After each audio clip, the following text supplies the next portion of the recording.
Muito bacana a matéria da Nurian. Ô, Nurian, parabéns, tá? Nurian Lavareda, é claro que a equipe toda aqui da TV Meridional, trabalhando para construir aí o maior volume de informações, né? Informações bem pertinentes. Hoje, o dia de conscientização para que a gente consiga falar mais sobre o assunto e, de certa forma, tentar quebrar um pouco do preconceito que ainda existe. É muito grande, né, doutora? As pessoas têm esse preconceito por não conhecerem o que é. Eu acho que é importante, a primeira coisa que a gente tem que falar é que autismo não é uma doença. Autismo é uma condição. E quando a gente quebra esse paradigma de doença e passa a dizer que autismo não é uma doença, é uma condição... Eu não tenho um filho doente de autismo, eu tenho um filho que está na condição... ele está no espectro do autismo. Ele não é uma criança até doente. Porque quando você fala doença, até fica aquele estigma de que transmite, Exato. Não sei o quê. Então, autismo não transmite. Se você encostar, fizer carinho, você não vai pegar autismo por causa disso. É incrível, mas tem gente que acha que é assim que funciona, né? Mas não funciona assim. assim. Aí eu perguntava aqui, enquanto a matéria estava no ar, o que tem sido feito para a gente tentar diminuir um pouco isso? E precisa ser feito mais ainda? É falar sobre o assunto. Acho que o principal fator é a gente falar sobre o assunto, a gente conversar sobre isso abertamente, as pessoas entenderem as dificuldades do autista e, assim, conseguirem compreender, tendo um pouco mais de empatia com o indivíduo, com a pessoa que tem o autismo.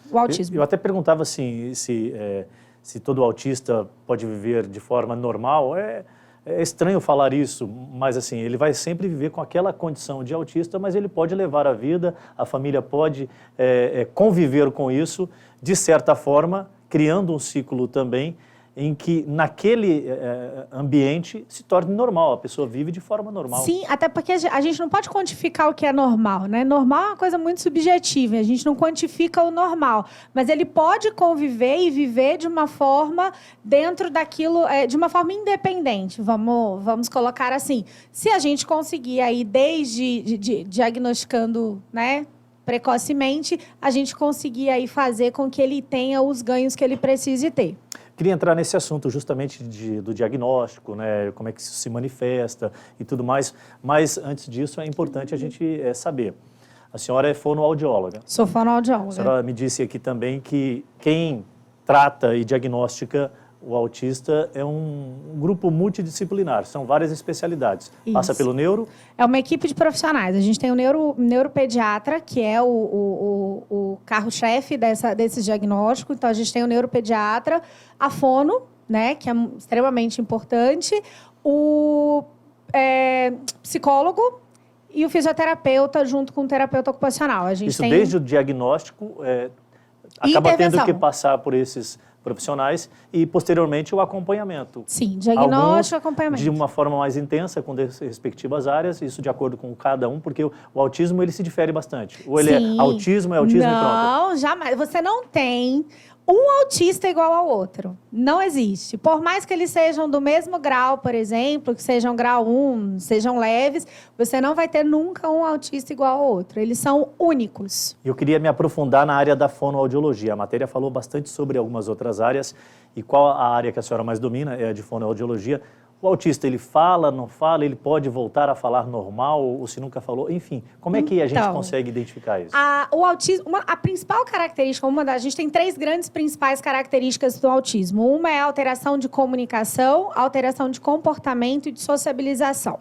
A fala do autismo, ela pode existir, ela pode estar ausente. O autista pode falar a gente fala que a prosódia, ela é uma fala monótona. Ele fala assim, sem ter muita interação. Você não tem as exclamações, as interrogações. Ele pode ter dificuldade de expressar aquilo que ele quer falar. Então, a fala do autista é, sim, prejudicada. A gente tem pacientes, às vezes, que falam de uma forma muito rebuscada, para a idade, principalmente, não usam as gírias de criança. A gente precisa ficar atento a isso, mas a fala realmente é uma área muito afetada e pode falar, pode transitar, falar, depois parar um pouco, voltar. A gente tem... Cada autista realmente é único. Isso está relacionado ao grau do autismo? É correto o termo que usamos sobre a questão de grau de autismo? A gente usa o grau para laudo, para diagnóstico, mas a gente não trabalha dentro do grau, porque a criança ela pode, sim, transitar, ela pode uma hora precisar... Porque os graus é assim, precisa de muito apoio, pouco apoio ou nenhum apoio. O grau não é o quanto ele está comprometido, por exemplo, cognitivamente, ou quanto ele está afetado de uma forma ruim. É o quanto de apoio ele precisa. E aí o auxílio que ele precisa. É assim que a gente coloca os graus atualmente desde 2013. Né? No dia a dia, há involução e evolução, ou o autista que é diagnosticado com o autismo e com o seu respectivo grau tem uma linha tênue? Como é que funciona? Não, a gente tem ganhos grandes e dependendo, às vezes o paciente pode passar por alguma coisa ou uma mudança, por exemplo, mudou de escola. Ele evoluiu um pouquinho. Mas agora ele já acostumou, então ele voltou a evoluir. Então a gente tem, o paciente pode transitar assim entre os A senhora graus. falava aqui há poucos instantes, e inclusive é a dúvida de algumas pessoas da produção, da identificação. Como é que se dá isso? Qual o momento que eu preciso me aprofundar um pouco mais porque eu estou achando que o meu filho tem algo relacionado a essa questão do autismo? Então, vou dar cinco coisas que você precisa observar. A primeira coisa é o contato ocular. Se ele olha no seu olho, aí a mãe fala assim, não, ele olha. Ele olha e permanece ou ele olha e desvia? Porque ele não sustenta o olhar ocular. Né? Então, é uma das coisas que a gente precisa ficar atento.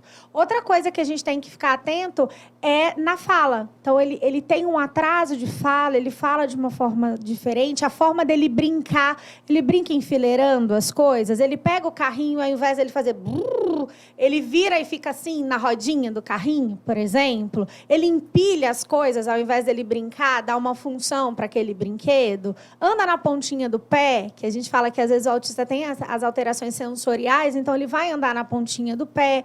Então, a gente tem algumas coisas que a gente observa que fala assim, eu acho que a gente precisa investigar.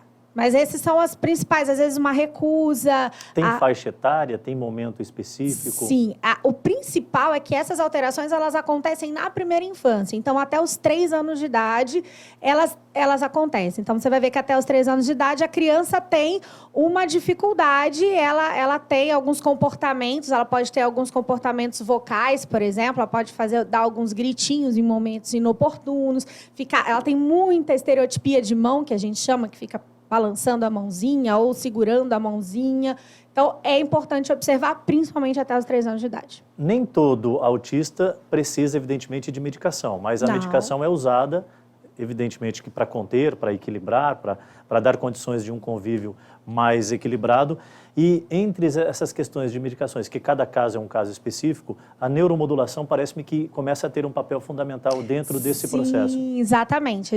É lógico que cada a gente chama de protocolo, cada protocolo é individual, é para o paciente, mas a neuromodulação tem entrado bastante para auxiliar a gente chama de comorbidades, as alterações que o paciente possa ter. Então, a dificuldade de comunicação, a dificuldade de interação, às vezes até a agitação, a gente consegue aí, junto com a neuromodulação, melhorar a qualidade de vida desse paciente. Que bacana isso, né? A tecnologia também, o implemento da ciência se aprofundando com esses equipamentos, dando condições para intensificar tratamentos nas mais diversas áreas. Eu acho que isso é o mais importante, né? Que a gente vê que é tão revolucionário que atinge infinitas possibilidades de tratamentos do indivíduo.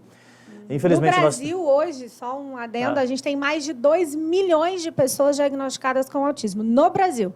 Fora mundo, no Brasil, hoje, mais de 2 milhões de pessoas. Só para fechar aqui, 12 horas e 38 minutos. O Messi é ou não é autista? Você já ouviu falar sobre isso? Ai, meu Deus, não sei, tem que conviver. O Rai perguntou aqui, porque todo mundo fala essa especulação muito grande então, eu ouvi falar, principalmente Lionel Messi, um dos grandes jogadores do mundo, da Argentina, que joga no Barcelona. Às vezes, o Messi, que é o Messi? É ele mesmo que a gente está falando, do cara. Então, a gente...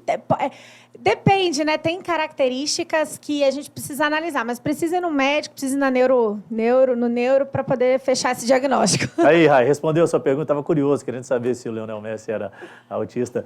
Bom, primeiro ponto, a gente está encerrando aqui, 12 horas e 39 minutos, eu agradeço demais a vinda da senhora, um bom feriado. Prazer. Acho que prestou muitas informações importantes para a população.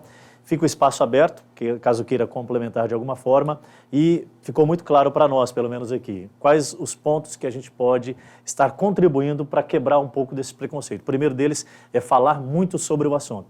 Segundo é entender que a pessoa não é doente O autista ele não é um doente, ele está em condição de, né? Exato. Acho que a gente começa a quebrar esse gelo a partir desse princípio. Muito obrigado pela vinda. Obrigada a você. Você que é pai e mãe, se precisar de alguma coisa, tem o Insta, pode seguir, pode perguntar. E se você é pai e mãe de uma criança que não tem esses comportamentos, comece a ensiná-lo que existem crianças que têm e elas também gostam de brincar, elas também precisam de atenção.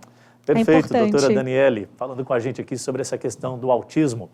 12h40. Daqui a pouquinho, depois do intervalo, eu estou de volta trazendo mais informações entre os destaques do programa Já Já. A nossa repórter Nurian Lavareda traz informações acerca dos avanços do processo de negociação das vacinas, que foram anunciadas, inclusive, no dia 12 de março, pelo prefeito Wildon Chaves. A perspectiva é de que nos próximos dias já chegariam essas vacinas. Como está essa tramitação? Estão chegando ou não? Já já a Nurian Lavareda tem mais detalhes sobre este assunto e muitas outras questões. Fica por aí, eu volto em instantes.